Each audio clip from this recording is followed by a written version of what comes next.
10 পাকিস্তানি ভিক্ষুককে বিতাড়িত করেছে সৌদি আরব। এরপর রোববার করাচির জিন্নাহ আন্তর্জাতিক বিমানবন্দর থেকে তাদের গ্রেফতার করেছে ফেডারেল ইনভেস্টিগেশন এজেন্সি। এফআইএ এর একজন মুখপাত্র বলেছেন, ওমরা ভিসায় সৌদি আরবে যাওয়ার পর গ্রেফতারকৃতরা ভিক্ষা করছিলেন।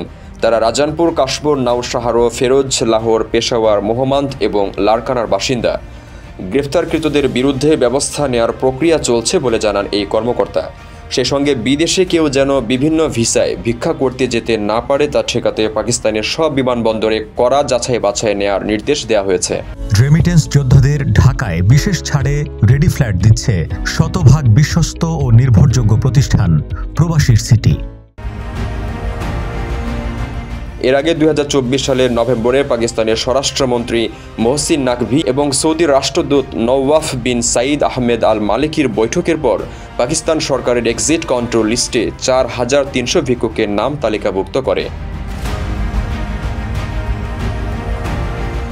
জিও নিউজের প্রতিবেদনে বলা হয়েছে, সাম্প্রতিক সপ্তাহগুলোতে উপসাগরীয় দেশগুলো থেকে শত শত পাকিস্তানিকে বিতাড়িত করা হয়েছে। তাদের কাছে বৈধ নথি না থাকা সহ ভিক্ষাবৃত্তি ও বিভিন্ন অপরাধে জড়িত থাকার অভিযোগ পাওয়া গেছে।